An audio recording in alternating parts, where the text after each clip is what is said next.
Sebetulnya mengcombine antara bisnis kafe dengan agen ya, dengan kantor pos dalam bentuk agen pos.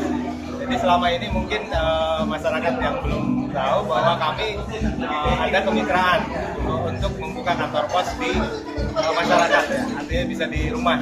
Nah ini kebetulan di Palembang ini yang pertama, di STEM Cafe. Dari namanya ya kita sudah diskusi silakan menggunakan nama STEM karena memang itu generik.